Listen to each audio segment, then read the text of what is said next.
Today, our guest is a most remarkable woman.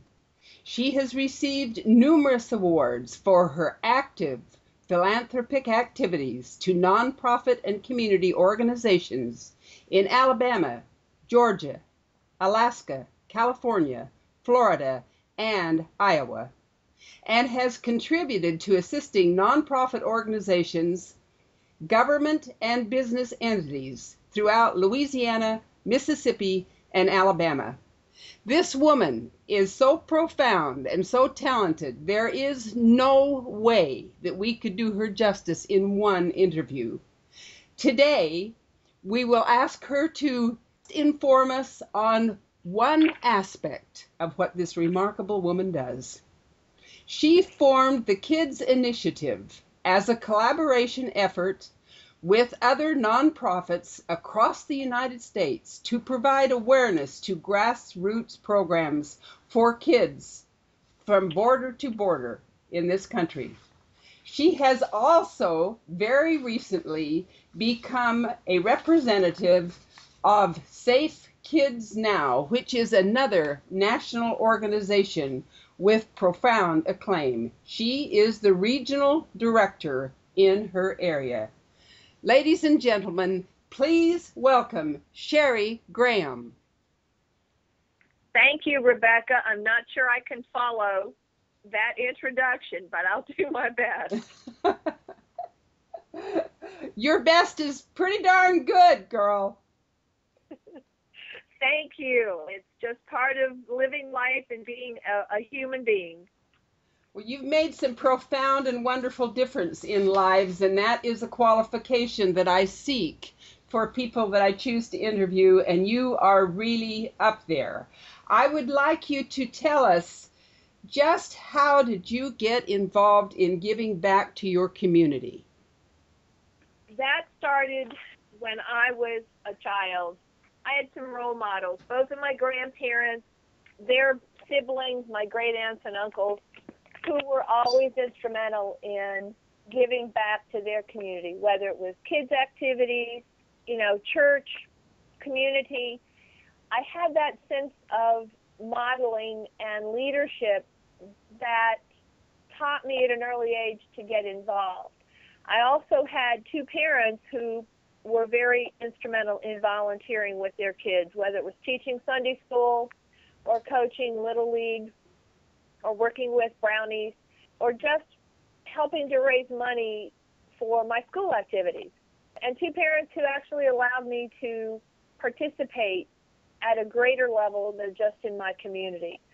So having that kind of support really pushed me forward at an early age to get active and pay it forward. And I've been doing it ever since. You do have an extremely profound record of what you have given back to the community. I'd like you to tell us how you particularly got involved with establishing the Kids Initiative.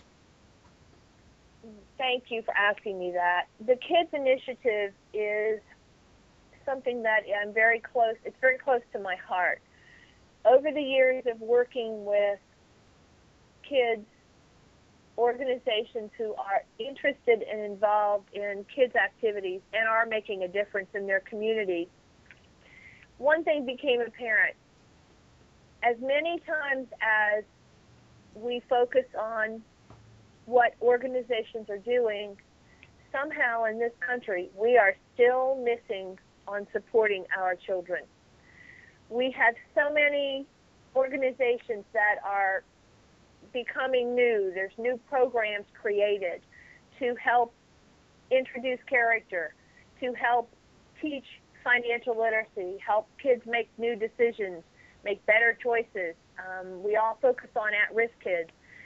I guess I just got to the point 30 days ago where everyone's doing so many things, but there's really no one that says, look, we need to just come together as a clearinghouse to find each other, to work together and make an impact.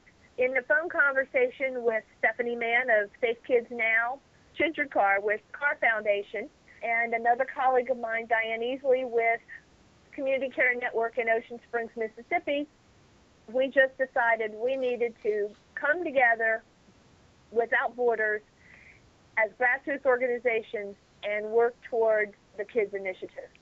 So on, I think it was a Thursday, on March 4th, I also, I guess, have the gift of being a journalist and knowing what needed to be done. So we started on a soft level. We have a website that's attached to my business, and we have a Facebook page, and we're sending out emails and press information to have people come on board. It doesn't cost anything. It's free. Parents and their kids can get involved. All they have to do is go to the website, give us their name and their city. Our goal is to create a clearinghouse, state by state, where organizations can just be listed. It will have their name and a link directly to their website. One of the challenges I find is I always have parents call me, or someone will call me and say, I'm moving to another community, or do you know who offers such and such in another state? And this is the beginning of a way that, you know, if I have 5,000 names, ultimately we'll have our own website. But I want it to be so that parents and kids can come to a place and find a state and look for an organization that might help them. I also wanted to create the Kids Initiative to bring smaller grassroots organizations together to give them some awareness. Our goal is 500 grassroots and organizations, individuals, businesses, anybody actually, to sign on by July. When that number's reached, we will then send a draft resolution that will go out to every legislator at the federal level via email to let them know that we have come together because we are really concerned about the issues of our kids. I really like the part where you said character. You mentioned character. And so much is needed in making our children understand what character is anymore. Our parents have been so busy trying to make a living, both going to work or single parents, that character has fallen through the cracks. These kids don't know who they are anymore.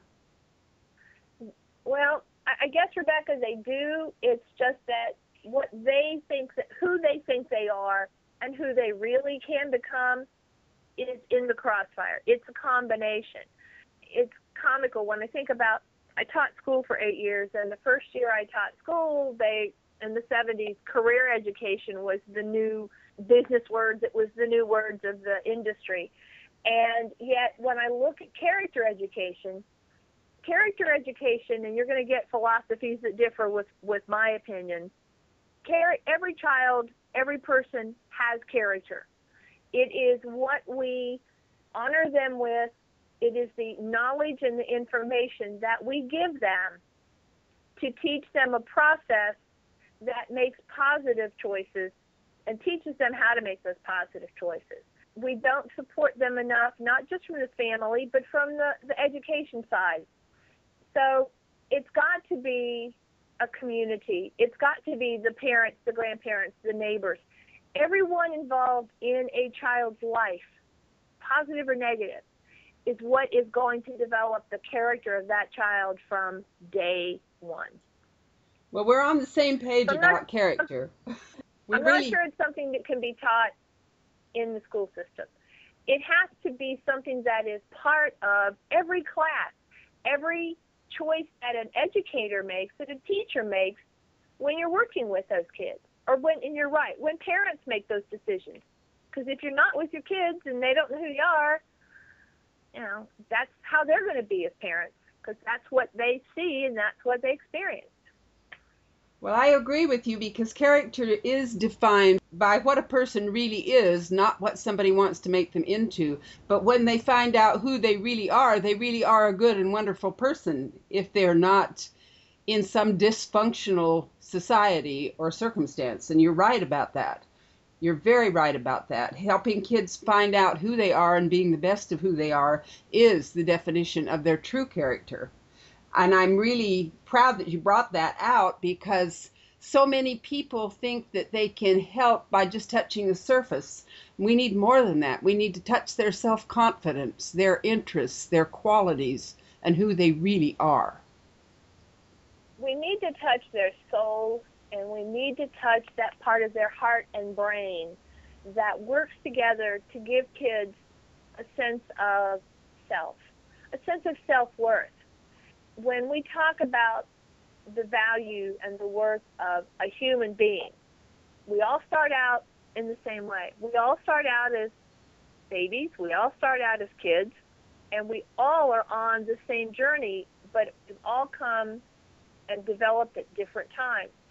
And somewhere along the line, in every generation, we still say we need to work on kids. We've been talking about programs for kids and helping our kids. I mean, I'm 59 years old. I don't think I can remember a day when somebody didn't say, well, we need to focus on kids, or we need to concentrate on this area. There hasn't been enough concentrated change that doesn't make our kids a priority anymore. Why are we not serving them? Why are we not talking about the things that we are doing? As a special educator, and just as an educator, as a human being, for me, every child is at risk. When we identify and we put labels on kids, they become that. I saw that with my own children as an educator. When parents would tell me, well, their child has a learning disability or their behavioral order is in this area, that's the expectation that parent had for their child, and that's actually the behavior the child exhibited. So let's not put kids in labels. Let's meet kids where they are, and that's what the Kids Initiative is all about. It is all about kids. Doesn't matter if they're 0, if they are, haven't been born. Thinking about it in the idea stage, in the creation stage, to older adults who still have that childlike mentality based on an intellectual capability. But we've just got to stop where we are and take a look at what we are doing that's good. Use that as the foundation to build from, and then keep going and take what we haven't been doing positively, finding a change and making that change and moving ahead and giving our kids a chance. All kids.